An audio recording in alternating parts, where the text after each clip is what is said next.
ಈ ವರ್ಷದ ಮೊದಲ ಚಂದ್ರಗ್ರಹಣಕ್ಕೆ ತನ್ನದೇ ಆದ ವಿಶೇಷ ಸ್ಥಾನವಿದೆ.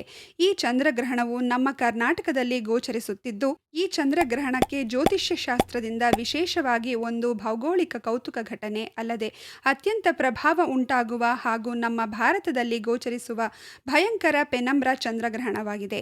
ಈ ಗ್ರಹಣವು ಅತ್ಯಂತ ಪ್ರಭಾವಶಾಲಿಯಾಗಿದ್ದು ಭಯಂಕರ ಶಕ್ತಿಯುತ ಗ್ರಹಣವಾಗಿದೆ.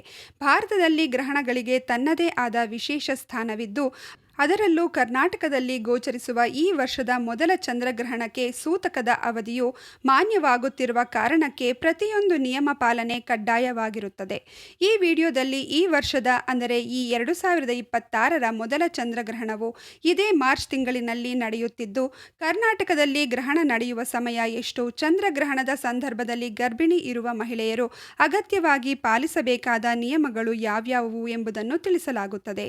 ಈ ವರ್ಷದ ಮೊದಲ ಚಂದ್ರಗ್ರಹಣ ಕರ್ನಾಟಕದಲ್ಲಿ ಗೋಚರಿಸುತ್ತಿದ್ದು, ಇದರ ಸೂತಕದ ಅವಧಿಯು ಕರ್ನಾಟಕದಲ್ಲಿ ಮಾನ್ಯವಾಗಿರುವ ಕಾರಣಕ್ಕಾಗಿ ಕೆಲವು ರಾಶಿಗಳಿಗೆ ಅದೃಷ್ಟ, ಇನ್ನು ಕೆಲವು ರಾಶಿಗಳಿಗೆ ಸಾಧಾರಣ ಫಲ ಇರಲಿದೆ. ಯಾವ ರಾಶಿಗಳಿಗೆ ಯಾವ ರೀತಿಯಾಗಿ ಈ ಚಂದ್ರಗ್ರಹಣವು ಪ್ರಭಾವವನ್ನು ಉಂಟು ಮಾಡಿದೆ ಎನ್ನುವ ಬಗ್ಗೆ ಸಂಪೂರ್ಣ ಮಾಹಿತಿಯನ್ನ ಕೂಡ ನೀಡಲಾಗಿದ್ದು, ಈ ಚಂದ್ರಗ್ರಹಣದ ಮುಕ್ತಾಯದ ಬಳಿಕ ಗರ್ಭಿಣಿ ಮಹಿಳೆಯರು ಹಾಗೂ ಅಪಾಯಕ್ಕೆ ಇರುವ ರಾಶಿಯವರು ಪರಿಹಾರೋಪಾಯಗಳನ್ನು ಏನೆಲ್ಲ ಮಾಡಬಹುದು ಹಾಗೂ ಪ್ರತಿಯೊಬ್ಬರೂ ಕೂಡ ಪರಿಹಾರವನ್ನು ಏನು ಮಾಡಬೇಕು ಎನ್ನುವ ಬಗ್ಗೆ ವಿವರವಾಗಿ ತಿಳಿಸಲಾಗಿದೆ.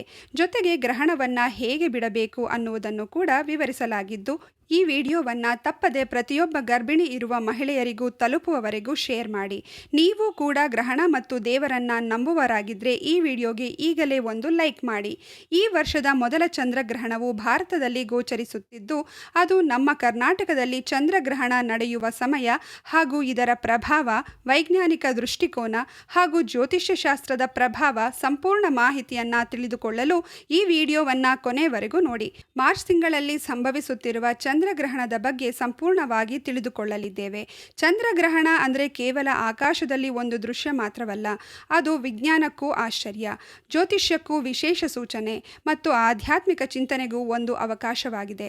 ಮೊದಲು ಸರಳವಾಗಿ ಅರ್ಥ ಮಾಡಿಕೊಳ್ಳೋಣ. ಒಂದು ಕ್ಷಣ ನೀವು ಆಕಾಶದತ್ತ ನೋಡುತ್ತಿದ್ದೀರಿ ಎಂದು ಕಲ್ಪಿಸಿಕೊಳ್ಳಿ.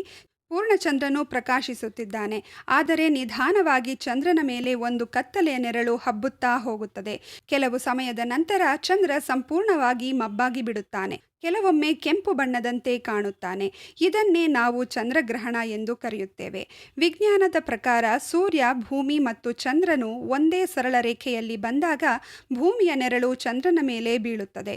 ಚಂದ್ರನು ತನ್ನದೇ ಬೆಳಕನ್ನು ಕೊಡುವುದಿಲ್ಲ, ಅವನು ಸೂರ್ಯನ ಬೆಳಕನ್ನು ಪ್ರತಿಬಿಂಬಿಸುತ್ತಾನೆ. ಆದರೆ ಭೂಮಿ ಮಧ್ಯದಲ್ಲಿ ಬಂದಾಗ ಆ ಬೆಳಕು ತಡೆಯಲ್ಪಡುತ್ತದೆ, ಆಗ ಗ್ರಹಣ ಉಂಟಾಗುತ್ತದೆ. ಈ ಘಟನೆಯಲ್ಲಿ ಯಾವುದೇ ದೈವಿಕ ಅತೀಂದ್ರಿಯ ಶಕ್ತಿ ಇಲ್ಲ. ಇದು ಸಂಪೂರ್ಣವಾಗಿ ಖಗೋಳಶಾಸ್ತ್ರದ ನಿಯಮಗಳ ಪ್ರಕಾರ ನಡೆಯುವ ಸಹಜ ಘಟನೆ. ಆದರೆ ಪ್ರಶ್ನೆ ಬರುತ್ತದೆ, ಜ್ಯೋತಿಷ್ಯದಲ್ಲಿ ಇದಕ್ಕೆ ಏಕೆ ಇಷ್ಟು ಮಹತ್ವ? ಜ್ಯೋತಿಷ್ಯ ಶಾಸ್ತ್ರದಲ್ಲಿ ಚಂದ್ರನು ಮನಸ್ಸಿನ ಸಂಕೇತ. ನಮ್ಮ ಭಾವನೆಗಳು, ಮನಸ್ಥಿತಿ, ಆಲೋಚನೆಗಳ ಸ್ಥಿರತೆ ಇವೆಲ್ಲವೂ ಚಂದ್ರನಿಗೆ ಸಂಬಂಧಿಸಲಾಗಿದೆ ಎಂದು ಹೇಳಲಾಗಿದೆ. ಆದ್ದರಿಂದ ಚಂದ್ರನ ಮೇಲೆ ನೆರಳು ಬೀಳುವ ಸಮಯದಲ್ಲಿ ಮಾನಸಿಕ ಚಂಚಲತೆ, ಭಾವನಾತ್ಮಕವಾಗಿ ಏರಿಳಿತಗಳು ಸಂಭವಿಸಬಹುದು ಎಂದು ನಂಬಲಾಗಿದೆ. ಗ್ರಹಣದ ಸಮಯದಲ್ಲಿ ಹಲವರು ಮನಸ್ಸಿನಲ್ಲಿ ಅಶಾಂತಿಯನ್ನ ಅನುಭವಿಸುತ್ತಾರೆ, ಆದರೆ ಇದು ಬಹುಶಃ ಮನೋವೈಜ್ಞಾನಿಕ ಪರಿಣಾಮವಾಗಿರಬಹುದು. ನಾವು ಕೇಳಿ ಬೆಳೆದ ನಂಬಿಕೆಗಳು ಮನಸ್ಸಿನ ಮೇಲೆ ಪರಿಣಾಮ ಬೀರುತ್ತವೆ. ಇದೀಗ ಒಂದು ಮುಖ್ಯ ವಿಷಯ, ಚಂದ್ರಗ್ರಹಣವನ್ನ ನೋಡಬಹುದೇ? ಹೌದು, ಸೂರ್ಯಗ್ರಹಣದಂತೆ ಅಪಾಯಕಾರಿಯಲ್ಲ. ಕಣ್ಣಿನಿಂದ ನೇರವಾಗಿ ನೋಡುವುದಕ್ಕೆ ಯಾವುದೇ ಅಪಾಯವಿಲ್ಲ, ಯಾವುದೇ ವಿಶೇಷ ಗಾಗಲ್ಸ್ ಅಗತ್ಯವಿಲ್ಲ. ಇದು ಸಂಪೂರ್ಣ ಸುರಕ್ಷಿತ. ಇದೀಗ ಗರ್ಭಿಣಿ ಮಹಿಳೆಯರ ವಿಷಯ. ಪಾರಂಪರಿಕ ನಂಬಿಕೆಗಳ ಪ್ರಕಾರ ಗರ್ಭಿಣಿಯರು ಗ್ರಹಣದ ಸಮಯದಲ್ಲಿ ಹೊರಗೆ ಹೋಗಬಾರದು, ತೀಕ್ಷ್ಣ ವಸ್ತುಗಳನ್ನು ಬಳಸಬಾರದೆಂದು ಹೇಳುತ್ತಾರೆ.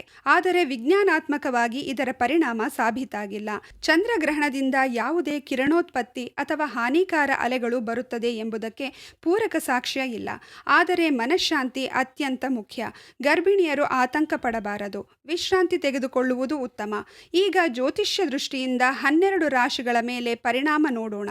ಮೇಷರಾಶಿಯವರಿಗೆ ಈ ಸಮಯದಲ್ಲಿ ಮನಸ್ಸಿನ ಚಂಚಲತೆ ಹೆಚ್ಚಾಗಬಹುದು.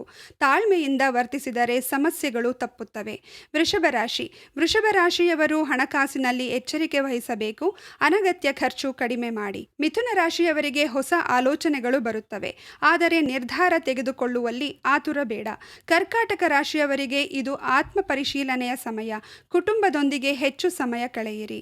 ಸಿಂಹ ರಾಶಿಯವರು ಅಹಂಕಾರವನ್ನು ಕಡಿಮೆ ಮಾಡಿದರೆ ಉತ್ತಮ ಫಲ.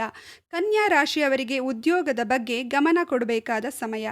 ತುಲಾ ರಾಶಿಯವರಿಗೆ ಸಂಬಂಧಗಳಲ್ಲಿ ಸ್ಪಷ್ಟತೆ ಅಗತ್ಯ. ವೃಶ್ಚಿಕ ರಾಶಿಯವರು ಆಧ್ಯಾತ್ಮಿಕ ಚಿಂತನೆಗೆ ಹೆಚ್ಚು ಒತ್ತು ಕೊಡಬಹುದು. ಧನು ರಾಶಿಯವರಿಗೆ ದೂರ ಪ್ರಯಾಣ ಅಥವಾ ಹೊಸ ಯೋಜನೆ ಸಾಧ್ಯ. ಮಕರ ರಾಶಿಯವರು ಹಳೆಯ ಕೆಲಸಗಳನ್ನು ಪೂರ್ಣಗೊಳಿಸಲು ಪ್ರಯತ್ನಿಸಬೇಕು.